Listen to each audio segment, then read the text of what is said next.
জয়গুরু। পরম প্রেমময় শ্রী শ্রী ঠাকুর অনুকূল চন্দ্রের অমেয় বাণী। যদি পাপ করে থাকো তবে কাতর কণ্ঠে তা প্রকাশ করো।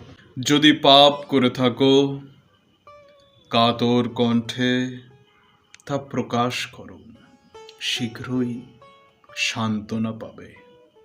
সাবধান, সংকীর্ণতা বা পাপকে গোপন রেখো না। উত্তরোত্তর বর্ধিত হয়ে অতি সত্বর তোমাকে অধঃপতনের চরমে নিয়ে যাবে।